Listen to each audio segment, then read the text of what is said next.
Hello and welcome to Crushing Comics. I'm your host Peter, and this is a show that we have tentatively decided to title Shelve, Store, or Sell until one of you maybe comes up with a better name. So the premise is that I have about 140 short boxes that don't have omnibuses in them, they don't have Marvel Masterworks and Epics in them, they have everything else from my comic collection. And not only have you never seen them on this channel, I haven't seen them since at least 2017, and in the case of some of these boxes, far, far prior to that. So we're gonna go through the boxes. Some could take more than one episode, I honestly have no idea. And we're gonna decide if these things are worth giving one of my very scant 20 empty shelves to, or if I'm just gonna keep them in a box, or if it's time to say goodbye.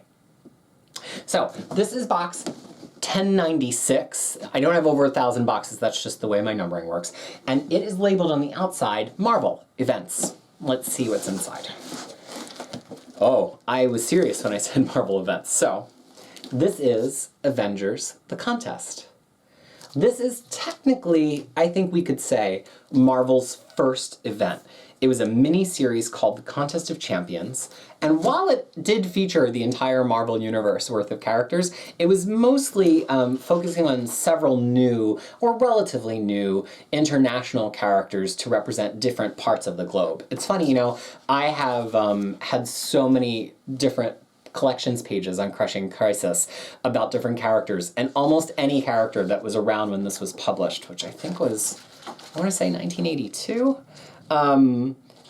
Anybody who was around when this was published pretty much was in it.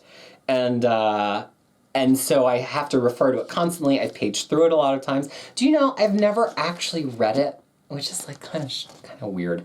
But in any event, this format, if you're a newer collector, you might not be familiar with it. It's got this black cover with this art that's been cut out, same on the back. It's called a Marvel Premiere Classic. It had this gold foil on the spine. This was their predominant way of collecting prominent older stories when they used to do that before there were Epic collections, and Epic collections pretty much put these out of business.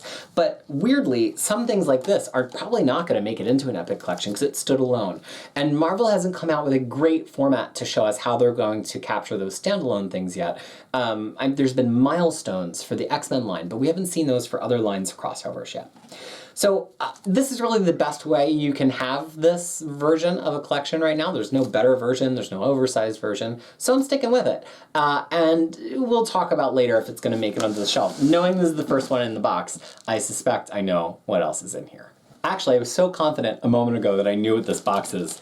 I think that confidence may have been slightly misplaced. So there are other Marvel events after this event that were line-wide events, right? I distinguish line-wide events as events that could touch any title no matter what group of characters were in the title. So X-Men Fall of the Mutants, not a line-wide event. It did involve a few other titles, but it couldn't affect everybody. Acts of Vengeance, line-wide event. Atlantis Attacks, line-wide event. But here's the thing. Many of these line-wide events were so big that Marvel has only done them in omnibus or oversized hardcover format. That's been the case for things like Evolutionary War and Atlantis Attacks. There are no paperback versions. Maybe there will be some to come, maybe even by the time I manage to edit and post this video. So I don't have those in this box. They're on my oversized shelf downstairs. But here's what I do have in this box, because I am a crazy person. I have this sequence of annuals from 1992. So it's been like over 10 years since the last thing. And this annual sequence was what I would call a distributed event, I guess, because every set of annuals did a different crossover. So this is from 1990. Actually, these are not even all from the same year. Come on, Peter, get your act together here. There's some that crossed over here in 1991, some here I have that crossed over in 1990, some here that crossed over in 1992. I get the feeling that I only put ones in the box that weren't well collected at the time, because I was gonna maybe do a bind with these and just call them like Marvel annual crossover events.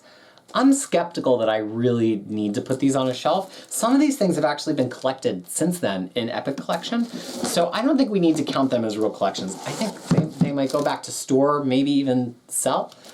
But then what comes next are things that are now just hitting omnibus, because we have Infinity Gauntlet, and then we have Infinity War, and then we have Infinity Crusade. Now, we have an Infinity Gauntlet omnibus. I think I would want to keep this on the shelf, though, because it's succinct. This is just just the 6 issues of Infinity Gauntlet. And it got really expensive for a while, even though it's a paperback, because there was no better reprint. There was also I think a hardcover version in this format. My page knows all these things, but it's been like years since I've comparison shot for them. And then, of course, we last year got an Infinity War omnibus. This one is a little bit heftier because it's got Infinity War 1 through 6, but then it also has some tie-in matter from Marvel Comics Presents and Warlock and the Infinity Watch. And I think we have an Infinity Crusade omnibus solicited for later this year, later 2000. So that's awesome because this took 2 volumes. So one of them has Infinity Crusade 1 through 3, and the other one has Infinity Crusade 4 through 6. That's really unusual. Marvel doesn't do that kind of thing very often, ever really. So the question is, would I still want to shelve all of those, even though I know I'm going to have oversized versions? I think yes, only from the perspective of some of these epic titles behind me do cross that event, and none of them really will have the full context of the event in them. So even though it is ridiculous that I'm going to own them in oversized hardcover and in trade paperback, and I fully acknowledge how ridiculous I am, I do think that it makes sense to keep them. I think it would make sense to have an event shelf up here. I think that's what we're building. I mean, it's one of 16 shelves. I think the thing that I hadn't really considered about this is, sure, I might say that they belong on a shelf for now that I have available, but who knows if I'm gonna still think that after I'm into like box 80, there could be some jostling for position. Stuff could go back in the boxes. I have no plan here, other than to open boxes. So here's one more. This is Marvel Contests of Champions 2. And the way that this worked was, I think fans voted. Like it wasn't like a big everybody in event. This was, what was this, like 99, I want to say? I don't know. It is 99. It was more like individual groups of heroes against each other for some kind of fight. And which is cool. And I think this might be the only reprint of this until this point. And it's written by Chris Claremont in one of his many returns. So I think that's pretty cool, and it's unique because it's never really been reprinted to the best of my recollection. And I'm sure Marvel will collect it at some point because it's like something else to sell. And it has cool art. I mean, it was Oscar Jimenez and Michael Ryan doing art. But this trade paperback is from 1999, maybe, 2001. So this is pretty old at this point. This is a 20-year-old book, okay, people? I probably had to do some major hunting to find this when I first bought it. So that's our first dive through this event box, but there's so much more. We're pretty much only to the year 2000. And oh goodness, there's a lot more events in here. So I think we're just gonna call that the first episode of this show. These are the rules that I get to make up now. And so what made it to the shelf? I think we're going to start a Marvel event shelf, at least to have all the 80s and 90s events in softcover for the moment. Like, if they released Atlantis Attacks in softcover, would I rush to put it on the shelf? No. It's one of my favorite omnibuses. People joke, but I actually loved Atlantis Attacks. But I do think these all classify as things that I care about shelving. Those individual annuals don't. They might be into sell, and we'll go through Marvel's 2000s events, which is the entire rest of this box, in the next episode. So thanks so much for watching. This is a totally new experiment. We're calling it Shelve, Store, or Sell. And tune in next time to Crushing Comics to see more of my previously unearthed for years collection. I've been Peter, and see you next time.